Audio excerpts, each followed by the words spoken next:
അവിടെയാണ് വിജയരാഘവനും മറ്റും ഈ പോളിറ്റ് ബ്യൂറോയിൽ കയറിയിരിക്കുന്നത്.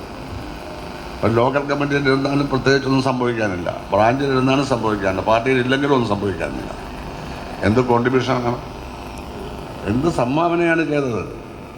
അപ്പോൾ ഇവരൊക്കെയാണിപ്പോൾ നേരായ മാർഗത്തിൽ സഞ്ചരിക്കുകയും പ്രവർത്തിക്കുകയും അസംബ്ലി മത്സരിക്കുകയും ചെയ്യുന്നത്. എനിക്ക് പാർലമെൻ്ററി വ്യാമോഹമാണ്.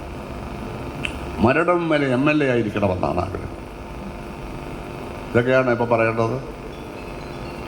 പാർലമെൻ്ററി വ്യാമോഹം എന്നുള്ളതിന് അർത്ഥം എന്താണെന്ന് വിജയരാഘവൻ അറിയാവോ? അറിയില്ല. പാർലമെൻ്ററി വ്യാമോഹം എന്ന് പറഞ്ഞാൽ എന്ത് വഴിവിട്ട മാർഗം ഉപയോഗിച്ച് മത്സരിക്കുന്നതിനല്ല, അല്ലെങ്കിൽ ശരിയായ വഴിയിൽ മത്സരിക്കുന്നതിനല്ല. ഇത് ഞാനിപ്പോൾ സംസാരിക്കുന്നത് കമ്മ്യൂണിസ്റ്റ് പ്രത്യയശാസ്ത്രത്തിൻ്റെ കാഴ്ചപ്പാടാണ്. നിങ്ങൾ അറിഞ്ഞിരിക്കുന്നത് നല്ലതാണ്. പാർലമെൻറ്റിനെ ഉപയോഗിച്ച് വിപ്ലവം നടത്താം എന്നുള്ള വ്യാമോഹത്തിനാണ് പാർലമെൻ്ററി വ്യാമോഹം എന്ന് പറയുന്നത്, അല്ല പാർലമെൻറ്റിൽ മത്സരിക്കുന്നതിനല്ല. അങ്ങനെയാണ് AKG മുതൽ ഈ പാവപ്പെട്ടവനായ MLA ആണ് ഞാൻ വരെ വ്യാമോഹിയാണ്. എല്ലാ കമ്മ്യൂണിസ്റ്റുകാരും വ്യാമോഹം. അങ്ങനല്ല.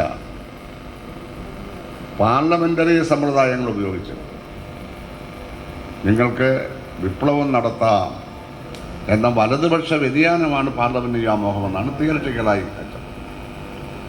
CPIയിൽ നിന്നും അവിഭക്ത CPIയിൽ നിന്നും CPM ആയി മാറാനുള്ള കാരണം CPIക്ക് ഈ പാർലമെൻ്ററി വ്യാമോഹമാണ്.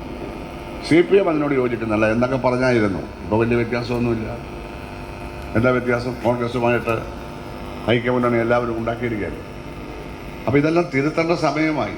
ഓരോ കാലത്ത് ഓരോ കാഴ്ചപ്പാട് ശരിയായിരിക്കും, പക്ഷേ ആ കാഴ്ചപ്പാട് പിന്നീട് കാലാഹരണപ്പെടുന്നതാണ്. അപ്പോൾ പാർലമെൻ്ററി വ്യാമോഹം ഇലക്ഷനിൽ മത്സരിക്കുന്നതല്ല എന്ന് ഈ നേതാക്കന്മാർ മനസ്സിലാക്കുക. എങ്ങനെ നിങ്ങൾക്ക് കമ്മ്യൂണിസ്റ്റ് പാർട്ടിയുടെ പ്രത്യയശാസ്ത്രബോധം നിങ്ങൾക്ക് നയിക്കാൻ പറ്റും? നിങ്ങൾ വേറെ ഏതോ പാർട്ടിയാണ് നയിക്കുന്നത്, പേര് മാത്രമേ ഉള്ളൂ കമ്മ്യൂണിസ്റ്റ് പാർട്ടി എന്ന്.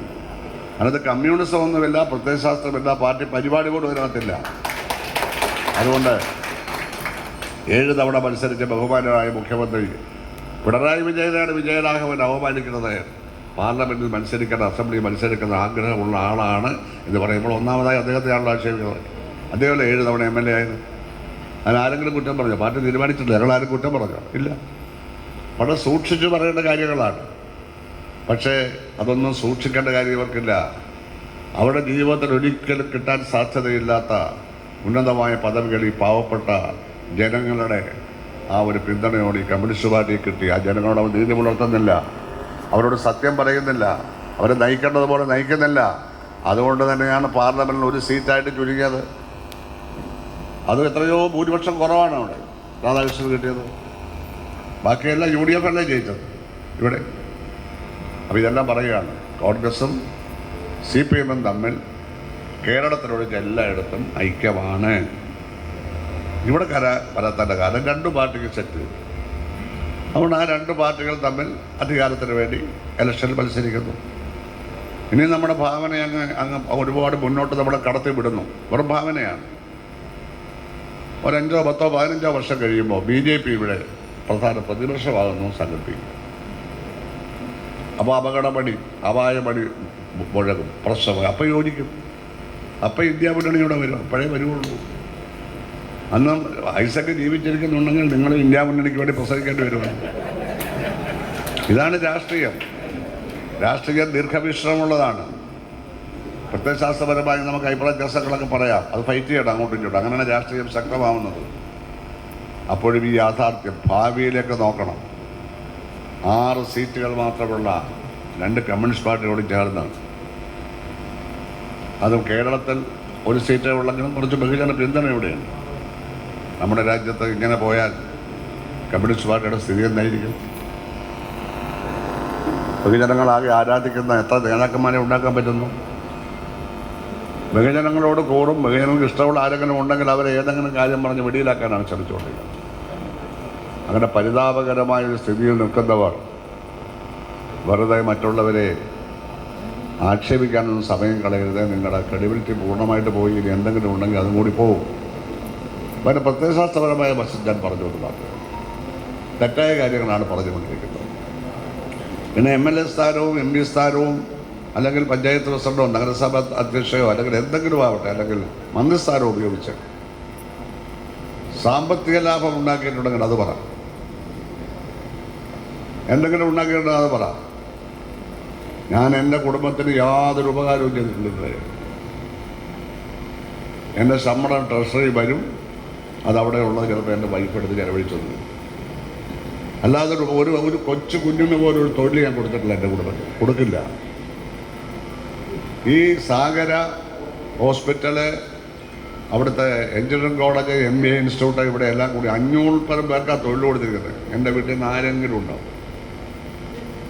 BCom HDC പാസ്സായ എൻ്റെ ഭാര്യയുടെ അനിയത്തി പ്രായോഗം കഴിഞ്ഞു. അവർക്ക് വേണം ജോലി കൊടുത്തൂടെ? BCom HDC ആണ്. അവരുടെ കൂടെ പഠിച്ച കാര്യങ്ങളോട് കാണും. ഉമ, ഞാൻ തൊഴിൽ കൊടുത്തില്ല. എൻ്റെ വീട്ടിൽ ആർക്കും ഞാൻ കൊടുത്തിട്ടില്ല. ഒരുപാട് പേരുണ്ട്. പക്ഷേ നാട്ടുകാർക്കെല്ലാം, എല്ലാമല്ല, നാട്ടുകാർക്കാണ് കൊടുത്തത് മുഴുവൻ. UDFിൽ പെട്ടവർ ഒരു 5% ഉണ്ട്. ഇവിടെ ഞാൻ പറയുന്നില്ല, ടെസ്റ്റൊക്കെ എഴുതിയിട്ടായിരുന്നു. അങ്ങനൊന്നും ആരെയും കുത്തിക്കയറ്റിയില്ല. എൻ്റെ മകനെ ഞാൻ ഇവിടുത്തെ ഉന്നത സ്ഥാനം കൊണ്ടത് മക്കാൻ വേണ്ടി നടത്തലാണ് വെളിയിൽ പോയി. ലുലുവിൽ അവന് ജോലിയാണ്. അവൻ എന്താ പറയുന്നത്, MBA പാസ്സായവനാണ്. ബിസിനസ് മാനേജ്മെൻറ്റ്, SP കോളേജും അവിടെ വരവൂർ ഗവൺമെൻറ് സ്കൂൾ മലയാളം മീഡിയത്തിലാണ് പഠിച്ചത്. അവിടെ അവരെ വിട്ടത്.